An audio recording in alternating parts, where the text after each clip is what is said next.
नमस्ते।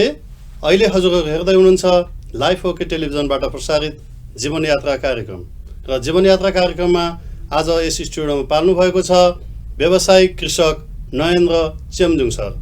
उहाँको कृषि फार्म धनकुटामा छ, चौबिसे कृषि फार्म धनकुटा, र उहाँ नेपालको पूर्वी क्षेत्र टाढादेखि यस टेलिभिजनमा आफ्नो जीवन यात्रा बताउनको लागि आइरहनु भएको छ। उहाँलाई स्वागत गरौँ। नयेन्द्र चेम्जुङ सर, यस स्टुडियोमा हार्दिक स्वागत गर्दछु। धन्यवाद श्यामजी। तपाईहरुले मेरो जीवन यात्राको विषयमा केही कुरा सोधिदिनको लागि अथवा केही कुरा बुझिदिनको लागि यस स्टुडियोमा आमन्त्रण गरिदिनु भयो, त्यसको लागि यहाँलाई धेरै धेरै धन्यवाद। धन्यवाद नयेन्द्र सर। भनिन्छ जीवन एउटा रथ हो र सुख दुःख यसका पाङ्ग्राहरू, दुई पाङ्ग्रा, र सारथी भनेको हाम्रो समय हो र हाम्रो गन्तव्य अनिश्चित छ। साथसाथै हामी यस पृथ्वीमा 2 दिनका पाहुना हौँ। यति भन्दै उहाँलाई म सम्मान गर्न चाहन्छु।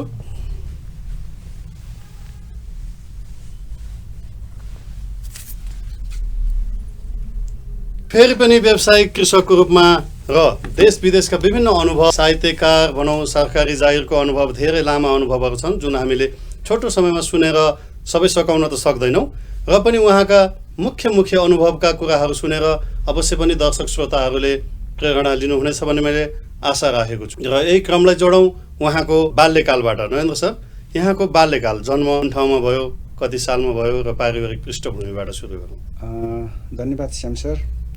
मेरो जन्म चाहिँ पूर्व धनकुटा जिल्लाको एउटा सानो गाउँ, अहिले चाहिँ अब 24 गाउँपालिका भन्छन्, तर त्यतिखेर चाहिँ मौनबुदुक भनेर नामाकरण थियो, गाविस थियो।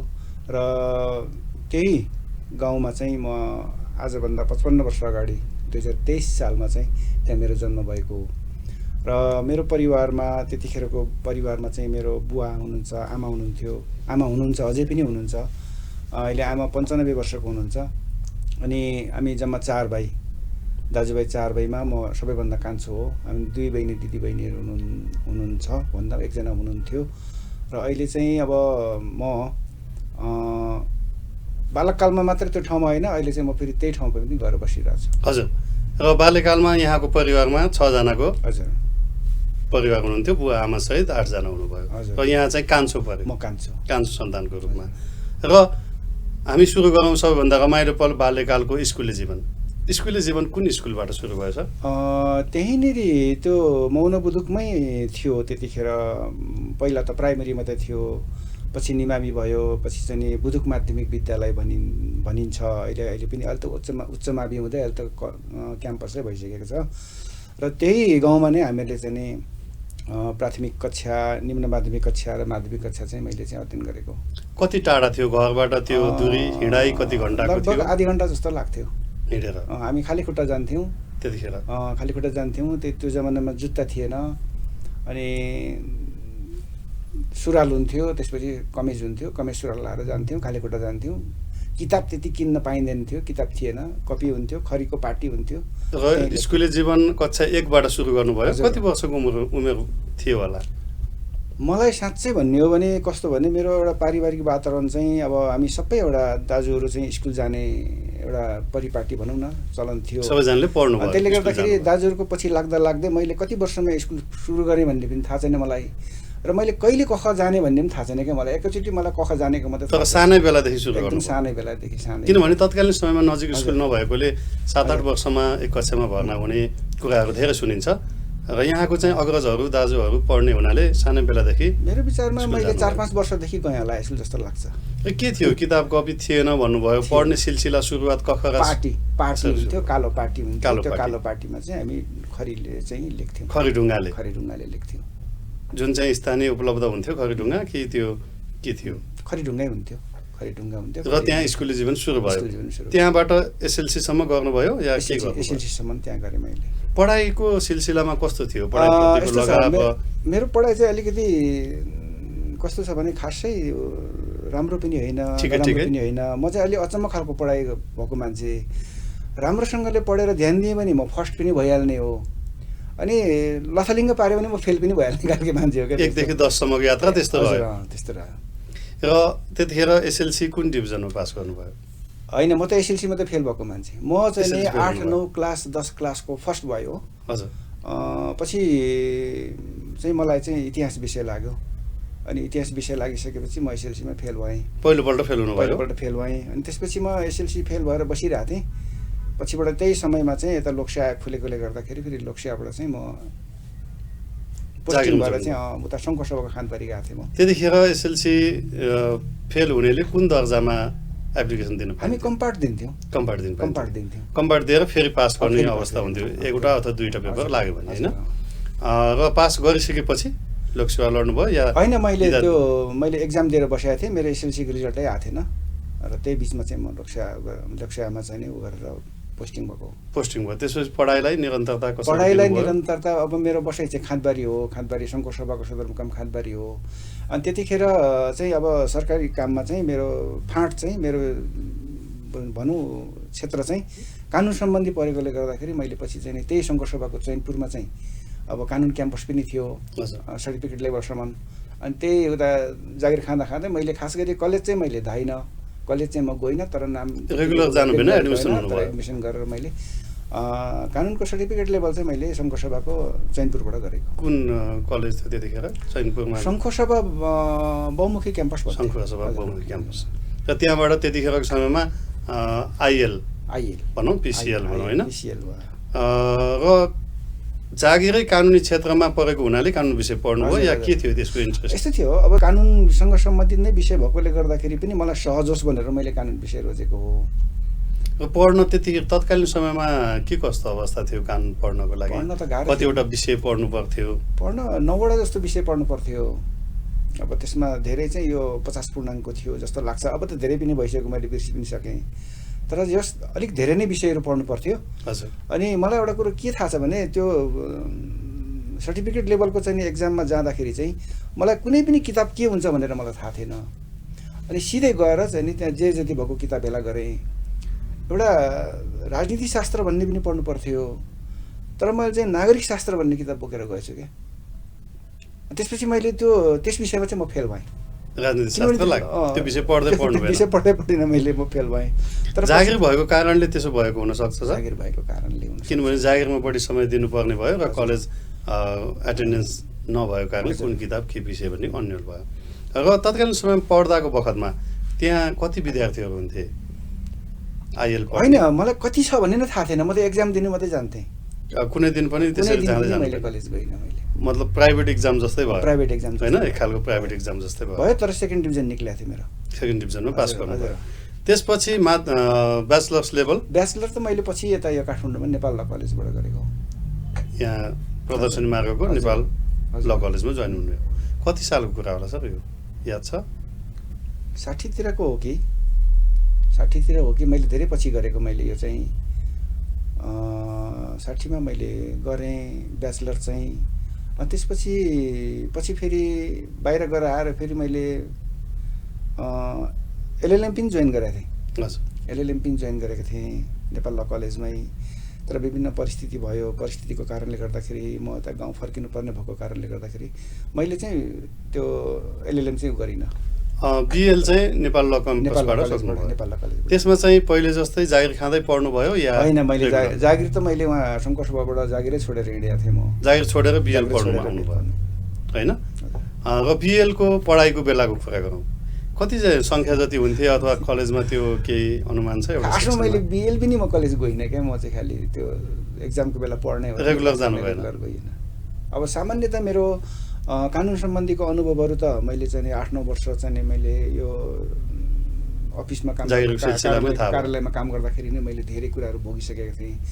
एउटा ब्याचलर लेभलसम्मको कानुनी एउटा विद्यार्थीले जति पनि भोग्नुपर्ने, थाहा पाउनुपर्ने विषयवस्तुहरू चाहिँ अब मेरो चाहिँ त्यो अनुभवमै धेरै समेटिसकेको थियो।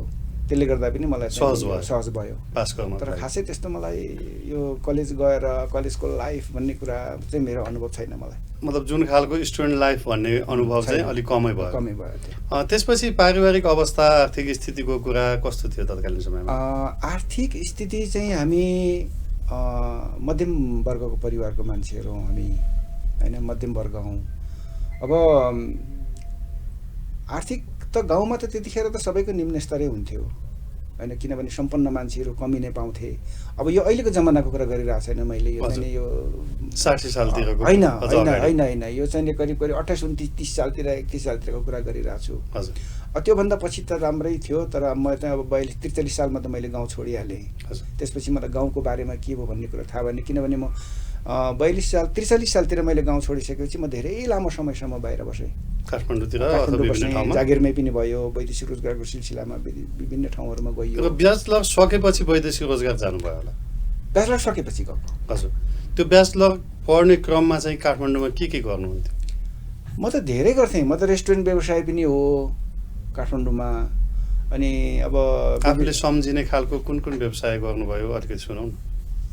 काठमाडौँमा चाहिँ मैले खास गरिकन मेरो दुईटा व्यवसाय भनेको एउटा फर्निचर व्यवसाय हो। म फर्निचर कुन ठाउँमा थियो? यो बाफल भन्ने ठाउँमा थियो। बाफलमा बडा दुःखले चाहिँ गरियो त्यहाँनिर यो काम। खालि अरूले गरेको देखेर चाहिँ नि के हुन्छ कि हाम्रो समाजमा चाहिँ कस्तो छ भने अरूले गरेको देखेपछि अब हामीले पनि हुन्छ भन्ने उमा जान्छौँ र त्यो सम्बन्धी अनुभव गर्ने, त्यो सम्बन्धी भोग्ने कुराहरू चाहिँ हाम्रो चाहिँ हुँदैन होइन। खालि चाहिँ देखेर सिक्ने पनि हुँदैन, ट्रेनिङ तालिम कुनै त्यस्तो स्कुलिङ अथवा ट्रेनिङ सेन्टर पनि थिएन भनौँ पहिला। अहिले बरु केही छन् होइन, के पनि थिएन। त्यसपछि फर्निचिङ गर्नुभयो। फर्निचर पछि फेरि फर्निचर चाहिँ एउटा रमाइलो त्यतिखेर के कस्तो छ भने फर्निचर मैले बाफलमा गर्थेँ, तर पछिबाट चाहिँ नि बाफलबाट चाहिँ मैले चाहिँ नि कोटेश्वर सारेँ। अनि कोटेश्वर सार्ने बित्तिकै हामी चाहिँ अब विभिन्न किसिमको कामहरू पनि गर्थ्यौँ त्यतिखेर। अब कतिपय कुराहरू अहिले भन्नु हुँदैन, तर अब कानुनको रूपमा चाहिँ अब इलिगल त होइन, अब विभिन्न कामहरू गऱ्यौँ, विविध क्षेत्रमा हात हालियो। अनि हात हालिसकेपछि मलाई चाहिँ त्यो फर्निचरसँग चाहिँ अलिक फ्रस्ट्रेसन भएर आयो क्या। यो जहिले पनि मिस्त्रीबाट कामदारबाट दुःख दिने, कामदारबाट चाहिँ जहिले पनि धोका खाइरहेको हुने। अनि मैले त्यसलाई चाहिँ एउटा मिस्त्रीलाई जिम्मा लाएर म चाहिँ काम गर्नु हिँडेँ। 10 दिन पछाडि आउँदा त त्यसले फर्निचरै बेचेर हिँड्दैछ क्या मेरो फर्निचर त। अनि अब त्यो भयो, अब त्यस्तो किसिमको सानोतिनो कुराहरू चाहिँ भयो। अनि पछि मैले अब के गर्नुपर्छ त, एउटा काठमाडौँमा चाहिँ एउटा जागिर त मैले छोडिसकेको थिएँ। अब केही जीविकोपार्जन गर्नुपर्छ भन्ने हिसाबले चाहिँ मैले एउटा सानो रेस्टुरेन्ट खोलेको थिएँ क्या मैले यो बानेश्वरमा। तर त्यो रेस्टुरेन्ट धेरै लामो समयसम्म चल्यो, करिब करिब यो व्यवसाय राम्रै चलेको थियो। बाँच्यौँ हामी बाँच्यौँ, भोकले चाहिँ नि ऊ भएन, हामी बाँच्यौँ। तर खाना लाउन दुःख सुख गर्दै हामीले त्यो 54 सालदेखिको त्यो सुरु गरेको रेस्टुरेन्ट चाहिँ हामीले झनै 62 सालसम्म हामीले कन्टिन्यू गऱ्यौँ। हजुर। अब हामी जोडौँ जवानीको अवस्थामा। अहिले हामी व्यवसायिक कृषक नरेन्द्र चेम्जुङ सरको जीवनयात्रामा छौँ र उहाँको जवानीको अवस्थामा छौँ। र जवानीको क्रमलाई जोडौँ सर, बिहेबारी, प्रेम प्रसङ्ग आदि इत्यादि। म जागिरकै सिलसिलामा खाँदबारीमा हुँदाहुँदै 2046 सालमा मैले मेरो जीवनसङ्गिनी चाहिँ शान्ति, उसको नाम चाहिँ शान्ति चेम्जोङ। हजुर। उसँग चाहिँ भेट भयो मेरो खाँदबारीमै। अब ऊ पनि कलेज पढ्ने त्यहाँनिर होइन। अब म जागिरेँ, म पनि कहिले कहिले कलेज जान्थेँ त्यहाँनिर, तर त्यो मेरो विषयवस्तुसँग सम्बन्धित त थिएन त्यो कलेज, तर पनि म कलेज साथीहरूसँग जाने गर्थेँ। बिहान अब बिहान समय फुर्सदै हुन्थ्यो। उहाँको कलेजमा जानुहुन्थ्यो? हजुर। होइन, उसको कलेज त एउटै थियो, कलेज एउटै थियो, तर कलेज जाँदा चाहिँ चिनजान थिएन। तर पछिबाट चाहिँ उसको भेनाजु चाहिँ मेरो अफिसमा हामी सँगै थियौँ क्या, अनि त्यसले गर्दा चिनजान भयो। प्रेम विवाह अथवा मागी विवाह? प्रेम विवाह। त्यो प्रेम प्रसङ्ग अलिकति सम्झना छ भने रमाइलो प्रसङ्ग सुनाउँ। कस्तो हुन्थ्यो त्यतिखेरको प्रेम प्रसङ्ग? अहिलेको जस्तो डिजिटल दुनियाँ थिएन होइन, चिठी लेख्ने त हो नि अहिलेको त्यतिखेरको जमाना त होइन। चिठी लेख्ने, अब मनको कुरा भन्न नसक्ने, गएर चिठी हातमा दिने, अनि उसले पनि हातमै दिने हो, आफूले पनि हातमै दिने हो होइन। हजुर। अनि चाडपर्वमा दसैँ तिहारको सिलसिलामा कार्ड दिने, ग्रिटिङ्स कार्ड दिने त्यस्तो हुन्थ्यो? ग्रिटिङ्स थियो त्यतिखेर, थियो भर्खर अब थियो। र कति समयको प्रेम प्रसङ्ग पश्चात विवाह? हाम्रो 1 वर्ष। 1 वर्षपछि हामीले चाहिँ नि। र हामी जोडौँ प्रेम प्रसङ्ग सँगसँगै त्यसपछि विवाहबारी भयो। विवाह भएपछि आफ्नो सन्तान बालबच्चाको बारेमा? हाम्रो चाहिँ नि दुईटा छोरी जुम्ल्या भए, ट्विन्स। अनि उनीहरूको नाम चाहिँ मिली मिली र जुली हो। मिली चेम्जोङ र जुली चेम्जोङ भनौँ न। अब हामी सामान्यतः बोलाउँदाखेरि चाहिँ मिली जुली नै भनेर बोलाउँछौँ। हजुर। तर उनीहरूको नामहरू चाहिँ अब मिली चेम्जोङ र जुली चेम्जोङ हो। त्यतिखेर चाहिँ खास गरी मैले चाहिँ जन्म उतै खाँदबारीमै खाँदबारी हस्पिटलमै हो। र मैले चाहिँ खास गरी उनीहरूलाई यो बोलाउने नाम भनेर चाहिँ नि मिलिजुली भनेर राखेको, तर मैले उनीहरूलाई खास गरिकन औपचारिक अब कागजपत्रहरूमा डकुमेन्टमा नाम चाहिँ मैले अर्कै राख्नु खोजेको थिएँ, तर पछिबाट स्कुल गएको बेला त्यही मिलिजुली सबैलाई मन पर्यो, सबैलाई इष्ट भयो होइन? बोल्न सजिलो, बोलाउन सजिलो भयो। र त्यसपछि खाँदबारीमा विवाहबारी बच्चा समेत भइसकेपछि र जागिर पनि त्यहाँ बिट मारेर अनि त्यसपछि छोरा भयो छोरा भयो चाहिँ निशान अनि तीनजना सन्तान भए। त्यसपछि मैले छोरीहरू 47 सालमा जन्मे, 49 सालमा छोरा जन्मे, अनि त्यसपछि मैले 52 सालमा त मैले जागिरै छोडेँ। जागिर छोडेर काठमाडौँ जागिर छोडेर काठमाडौँ आयो होइन, जागिर छोडेर चाहिँ विदेश गइयो, मलेसिया। त्यहीँबाट सिधै हजुर विदेश भ्रमण, पहिलो भ्रमण मलेसिया। त्यस बेलाको अलिकति थोरै सुनौँ न, विदेश भ्रमण कस्तो थियो, के कति लगानी पर्थ्यो, दुःखद सुखद? त्यतिखेर कानुनी यो नेपाल सरकारले चाहिँ त्यतिखेर मलेसिया लाँदैन थियो, श्रम स्वीकृति लिएर लाने सिस्टम थिएन। त्यो त सिस्टम, त्यो श्रम स्वीकृति भन्ने त त्यतिखेर छँदै थिएन। मलाई लाग्छ श्रम विभागै थियो कि थिएन थाहा छैन मलाई, किनभने यो 52 सालतिरको कुरा हो। हामी चाहिँ अवैध रूपमा हामी छिरेको मलेसिया। अब यहाँबाट चाहिँ टुरिस्ट बनाएर टुरिस्ट भिसामा लाने, कहाँ लाने त भन्दा थाइल्यान्ड लाने, अनि थाइल्यान्डदेखि हामी जस्तोलाई सिधै चाहिँ मलेसिया जान दिँदैन थियो, किनभने धेरै अब हेर्थ्यो होला सायद, अब क्षमता के कस्तो छ, कति छ, के छ, होइन? अनि त्यो भइसकेपछि हामीलाई थाइल्यान्ड लगिसकेपछि चाहिँ हामी चाहिँ थाइल्यान्डबाट चाहिँ कहिले पानी जहाज हुँदै, बोट हुँदै भनौँ न, सानो नाउ हुँदै, ढुङ्गा हुँदै, कहिले जङ्गलको बाटो हिँडेर, कहिले चाहिँ नि पिकअपमा चाहिँ नि यो जुन पशुलाई जस्तो चाहिँ नि वर्षादीले खाँदेर पनि हामी चाहिँ नि मलेसिया पुगेका छौँ। भनेपछि एक हिसाबले इलिगल हिसाबले र साह्रै कष्टकर रूपमा मलाई त्यो एउटा त्यहाँ पुगेपछि काम पाउनु भएन? काम पायौँ। अब त्यो मजदुरले गर्ने जे काम हो, लेबरको काम पायौँ। स्यालेरी कति हुन्थ्यो त्यतिखेर, याद छ? मलाई थाहा छ, त्यतिखेर चाहिँ नि हाम्रो स्यालेरी 600-700 हुन्थ्यो त्यहाँको मलेसियन, होइन? हजुर। र कति समय बस्नुभयो र फर्किनु भयो? म 6 महिना बसेँ। 6 महिना बसेर फर्किनु भयो। फर्किनको लागि सहजता?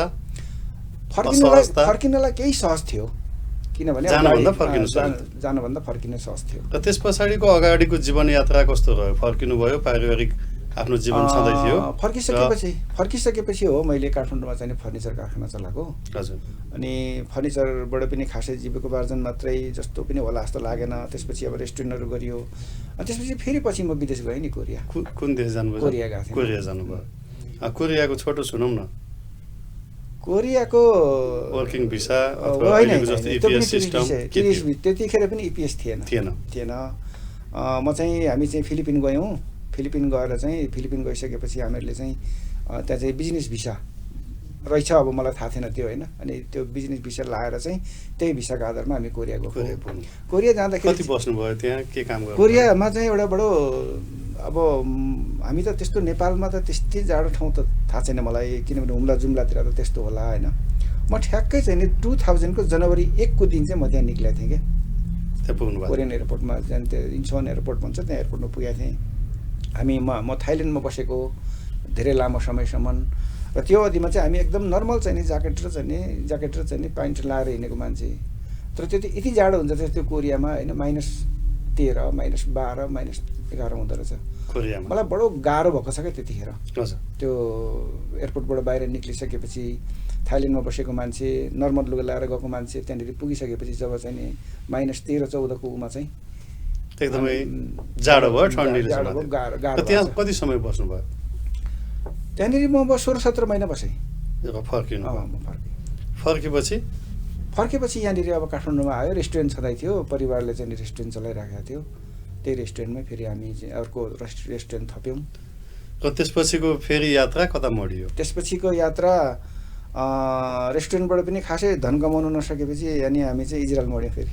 इजरायल हामी भन्नाले दुवैजना जानुभयो? पहिला मिसेस जानुभयो, अनि त्यसपछि म। र इजरायलको अलिकति सुनाउँ न, के कस्तो रह्यो त्यहाँको बसाइ, के गर्नुभयो?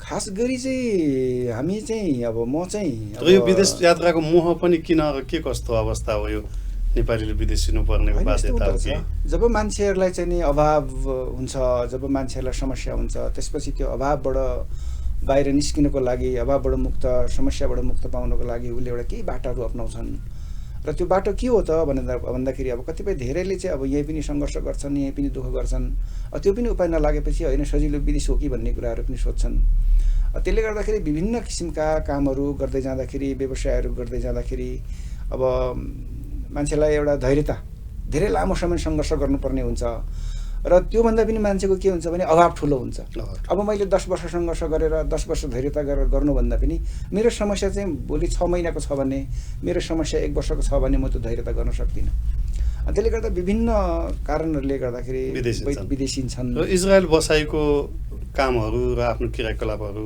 यात्राहरू कस्तो रह्यो के गर्नुभयो इजरायल बसाइको क्रममा खास गरी चाहिँ म अब केयर गिभर सम्बन्धी यो केयरटेकर सम्बन्धी नै गएको हो हेर्नुपर्ने त मैले काम त बुढाबुढीकै स्याहार गर्नुपर्ने हो तर त्यता अलिकति भिजिएन अब त्योभन्दा फाल्टुतिर त्यहाँनिर अब कहिले सङ्घ संस्थातिर पनि लागियो कहिले पत्र पत्रिका निकाल्नेतिर पनि लागियो अनि त्यसपछि कहिले अब उस्तै परे फोर्सुन कामै पनि लाग्यो त्यसकारण यही नै हो भन्ने कुरा स्थायित्व चाहिँ त्यहाँनिर धेरै खालको कामहरू गर्नुभयो त्यहाँको चाहिँ आर्थिक स्थिति अथवा आर्थिक उपलब्धि चाहिँ राम्रो थियो राम्रो थियो जुन पहिलाको मलेसिया र कोरिया भन्दा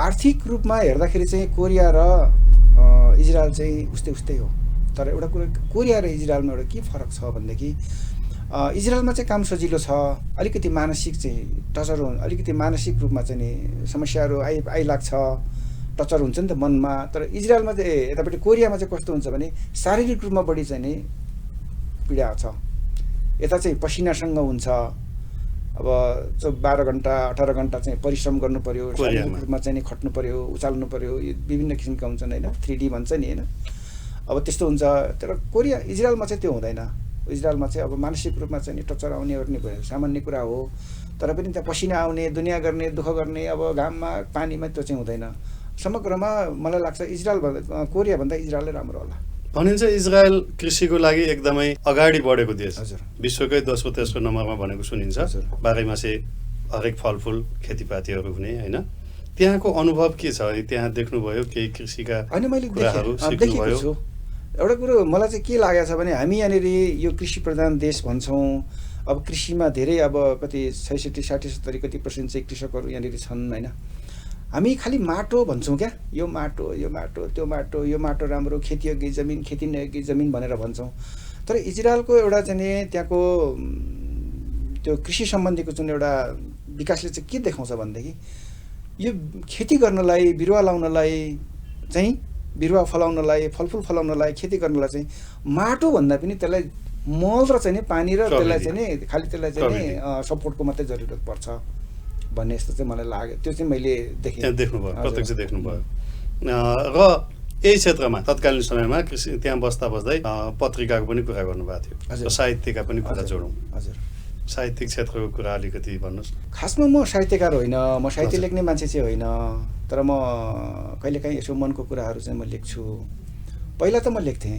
सानोमा मैले जुन माध्यमिक स्तरीय स्कुलमा अध्ययन गर्दाखेरि चाहिँ यो निबन्धहरू कथा प्रतियोगिताहरू लेख्थेँ पुरस्कार पनि प्राय मैले भाग लिएपछि मै मात्रै पढ्काउँथेँ अब 8 क्लासमा पढ्दा 9 क्लासमा पढ्दा अन्तर्माविहरू भएर आउँथे अनि कहिले 200 कहिले 100 पुरस्कार नगद पुरस्कारहरू पाइन्थ्यो खाइन्थ्यो त्यतिखेर त्यो पैसा धेरै हो खाइन्थ्यो तर पछिबाट मैले स्कुल लाइफ छोडिसकेपछि विशेष गरेर मैले जागिरमा चाहिँ म आफू लागिसकेपछि चाहिँ मैले यो लेखन काम चाहिँ मैले चाहिँ बन्द गरेँ धेरै वर्ष बन्द गरेँ होइन अब लेखन चाहिँ कस्तोपट्टि गयो भने मेरो कानुनी लेखनपट्टि मात्रै गयो खालि होइन अनि मैले पछि त्यहाँ इजरायलको साथीहरूले भन्थ्यो तपाईँको लेखन त कस्तो छ भने कानुनी कायदी जस्तो लेखन छ भन्थ्यो क्या साहित्य लेखन र कानुनी लेखन मिल्दैन भन्थ्यो अनि म चाहिँ सुरुदेखि अब कानुनमा चाहिँ कस्तो हुन्छ भने सुरुदेखि लेखेपछि त्यो लिखितमदेखि सुरु गरेपछि शुभमसम्म एउटै रहन्छ कहीँ पनि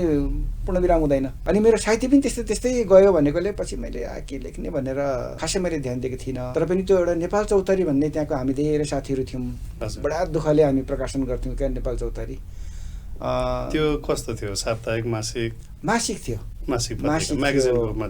म्यागजिन त मासिक थियो एउटा रङ्गीन पत्रिका थियो हाम्रो तत्कालीन समयमा को हुनुहुन्थ्यो त्यसमा सम्झिनको लागि साहित्यकारहरू त्यतिखेर यो नेपाल चौतारी मासिक पत्रिकामा धेरै सहयोग गर्ने साथीहरू जस्तो अब हाम्रो भुवन सिंह कुँवर भयो, अनि त्यसपछि हाम्रो कृष्ण थापा, ऋतु गिरी, अनि श्याम रोका, यस्तै थियौँ। धेरैजना थियौँ। आफ्नो समय कामको व्यस्तता बापत पनि मिलाएर त्यो पनि अब नेपालको पत्रिका निकाल्नुहुन्थ्यो। हामी चाहिँ त्यो लाए भनेर चाहिँ नि कसैलाई मेसेज पठाएर कसैलाई फोन गरेर ल कविता देऊ, कथा देऊ, के छ ल्याऊ भन्थ्यौँ। अनि सबैजनाले चाहिँ कोहीले चुरोटको चाहिँ नि खोलमा, कसैले कागजमै धर्के कागजको पन्नामै, कसैले केहीमा, कसैले बाटोमा झरेकै कागजलाई चाहिँ टिपेर छोटो छोटो मुक्तकहरू, कविताहरू, शायरीहरू दिनुहुन्थ्यो। अनि त्यो चाहिँ हामी एकदम दुःख गरेर कलेक्सन गरेर चाहिँ नि, अनि मेरो एउटा सानो कम्प्युटर थियो, त्यो कम्प्युटरमा चाहिँ म ठ्याक्क गरेर गर्थेँ, टाइप गरेर बनाइन्थ्यो होइन। त्यसपछि इजरायलको बसाइ कति लामो भयो र नेपाल फर्किनु? मेरो 5 वर्ष बसाइ भयो इजरायलमा। 5 वर्षपछि म नेपाल फर्केँ। र म्याडमको उसको अलि धेरै भयो, तर ऊ चाहिँ अब बिरामीको कारणले गर्दा पनि धेरै उहीँ रहनु पर्यो, इजरायल रहनु पर्यो। अनि त्यसले गर्दा कहिले फर्किनु? 1 वर्ष अगाडि चाहिँ उहाँ चाहिँ क्यान्सरसँग जुधिरहनु भएको थियो। अनि 1 वर्ष पछाडि 4 वर्षसम्म उहाँ जुझ्नुभयो क्यान्सरमा। त्यसपछि 1 वर्ष अगाडि आएर यहाँनिर 2 महिना बस्नुभयो। 2 महिनापछि चाहिँ उहाँ बितेर हजुर। यहाँ हामी दर्शकवृन्द समस्तको तर्फबाट उहाँको धर्मपत्नीलाई स्वर्गवासको कामना गर्दछौँ र उहाँको आत्माले चिर शान्ति पाओस्। सम्पूर्ण परिवारप्रति पनि हार्दिक समवेदना व्यक्त गर्दछौँ।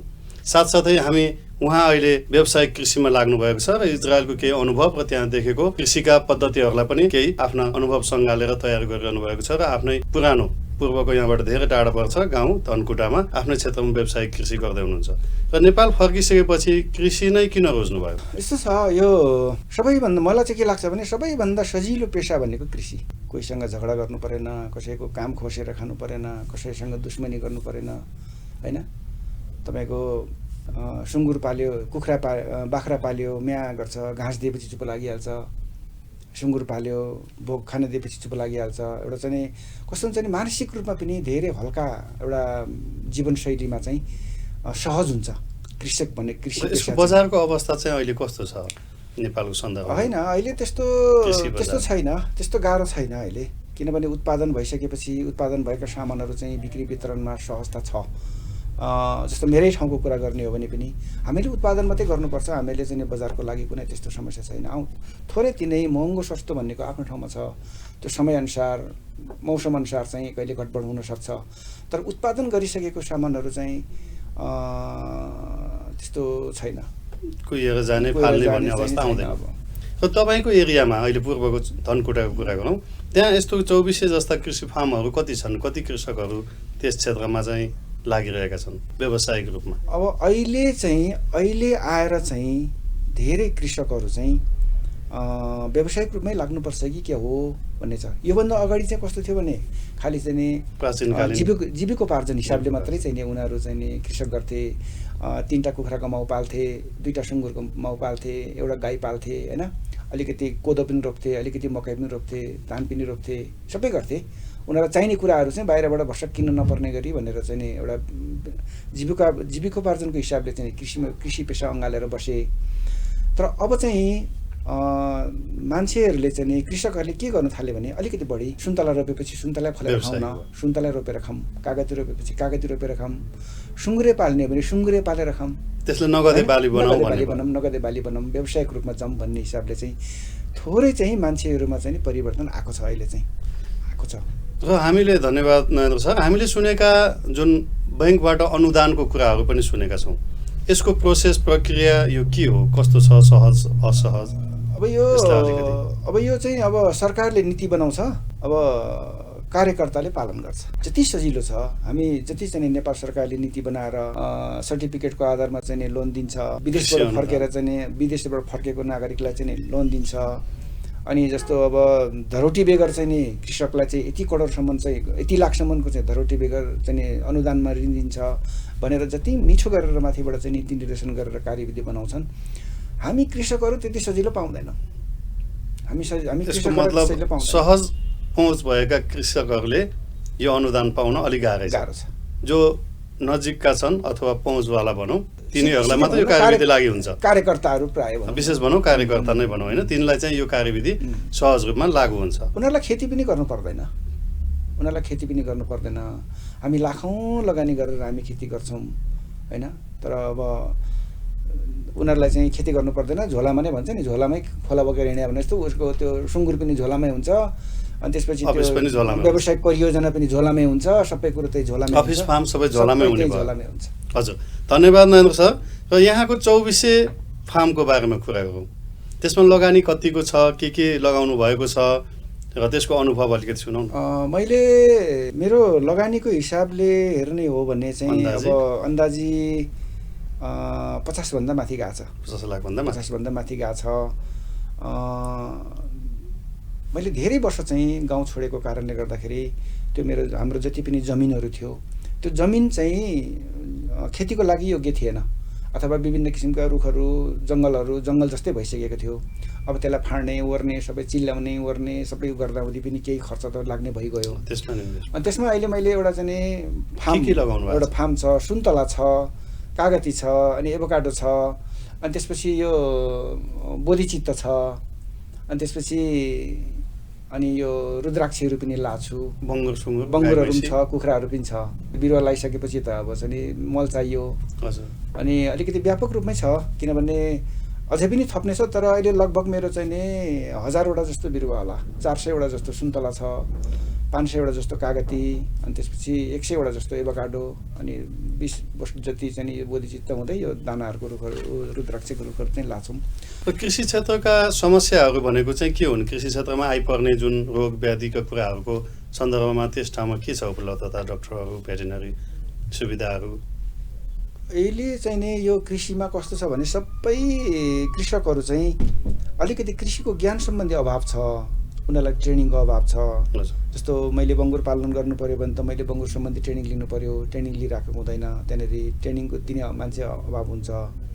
अब कुखुरा पालन सम्बन्धी गर्दा पनि कुखुराको ट्रेनिङ लिनु पऱ्यो, कुखुरा पालनको ट्रेनिङ, सुन्तला सम्बन्धी त्यस्तै हरेक कुराहरू चाहिँ कृषि सम्बन्धी। कृषिमा हामीले चाहिँ नि त्यसमा भित्र केही गर्छु भनेर जाँदाखेरि त हामीले पहिला ट्रेनिङ अथवा हामीले केही सैद्धान्तिक ज्ञान त हामीले सिक्नु पर्यो। र साथसाथै यो कृषिमा अहिले जति विदेशबाट आएर कोरियाकै कुरा गरौँ, इजरायलका कुरा गरौँ, विभिन्न क्षेत्रबाट आएर आधुनिक कृषि भनिन्छ।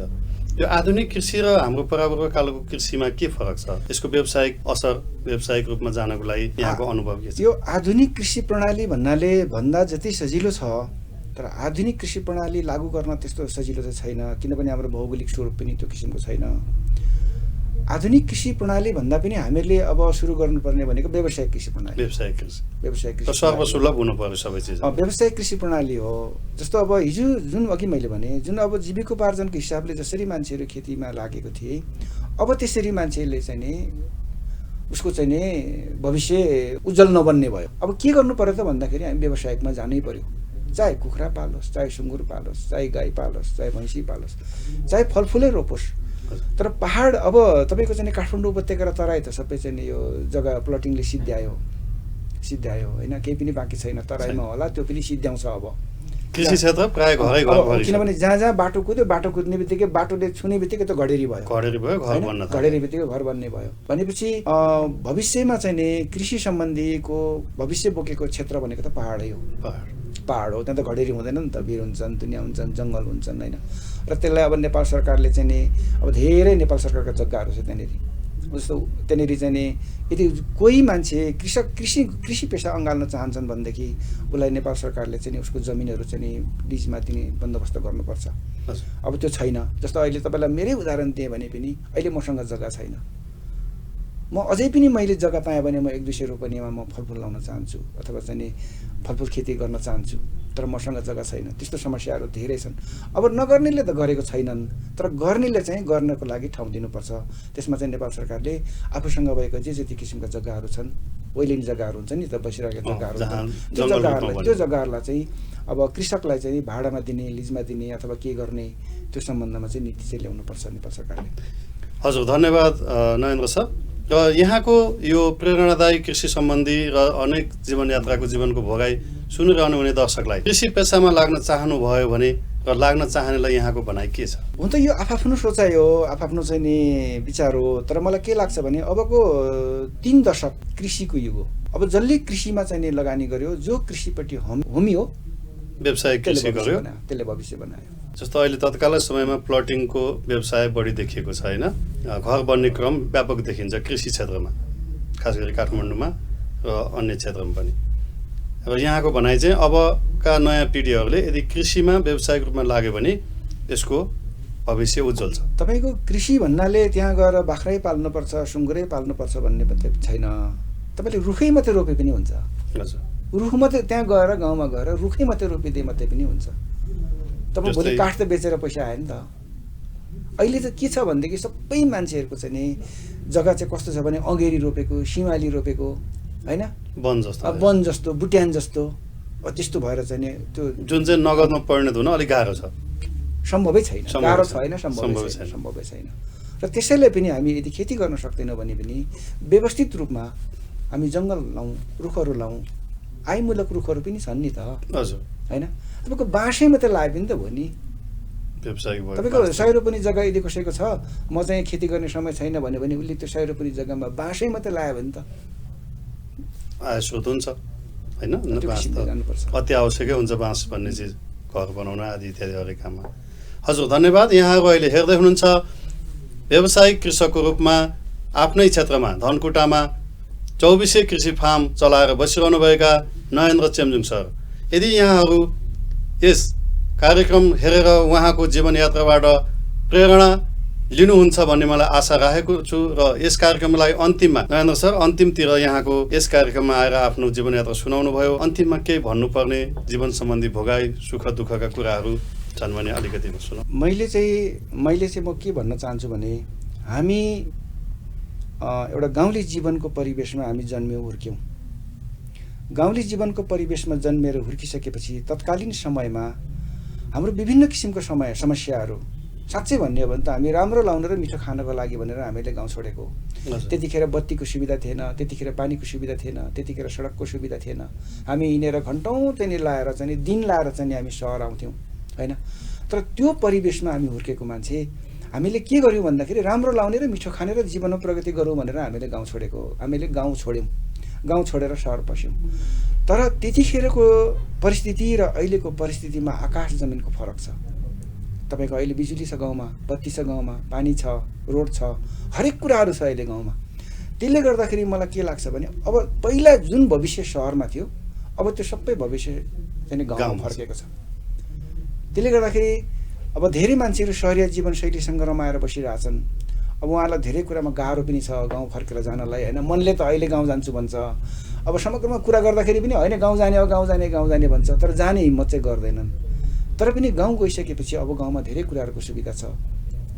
गाउँ फर्किसकेपछि हाम्रो भविष्य भनेको कि त पशुपालन हो कि कृषि कि चाहिँ नि फलफुल खेती हो। समग्र नेपालकै पहाडी क्षेत्रलाई हेर्ने हो भने जबसम्म नेपालमा चाहिँ नि नेपालको पहाडी क्षेत्रमा फलफुल खेती र चाहिँ नि कृषि पालन हुँदैन तबसम्म त यो कृषि क्षेत्रमा त नेपालमा प्रगति हुन्छ जस्तो मलाई लाग्दैन। यो धेरै समय लाग्छ। समग्रमा सबै नयाँ पिँढीहरूले पनि कृषि क्षेत्र अँगाल्नुपर्छ र गाउँको ठाउँहरू होइन विशेष गरी पहाडी क्षेत्रमा चाहिँ व्यावसायिक कृषि गर्नुपर्छ भन्ने यहाँको भनाइ हो। हजुर धन्यवाद। र अहिले हामीले देखाउँदै थियौँ सुनाउँदै थियौँ नयेन्द्र चेम्जुङ सरको जीवनयात्रा। यदि यहाँहरू युट्युब च्यानलबाट यस कार्यक्रम हेर्दै हुनुहुन्छ भने लाइक सब्सक्राइब र सेयर गर्न नभुल्नुहोला भन्दै आफ्नो अमूल्य समय दिई आफ्नो जीवनयात्रा बताएर सम्पूर्ण दर्शक र श्रोतावृन्दहरूलाई प्रेरणादायी जीवनयात्रा सुनाउनु भयो र यस कार्यक्रममा पाल्नु भएकोमा नयेन्द्र चेम्जुङ सरलाई फेरि पनि हार्दिक धन्यवाद व्यक्त गर्दै आभार प्रकट गर्दछु। धन्यवाद नयेन्द्र सर। श्यामजी मलाई यो मेरो मनको कुरा अनि चाहिँ मैले भोगेका कुराहरू र मेरो थोरै विचारहरूलाई चाहिँ तपाईँले यो लाइफ ओके टेलिभिजनमा ल्याएर जुन एउटा भन्न पाउने जुन एउटा वातावरण मिलाइदिनु भयो त्यसको लागि यो लाइफ ओके टेलिभिजन सबै परिवारहरूलाई चाहिँ धेरै धेरै धन्यवाद। धन्यवाद।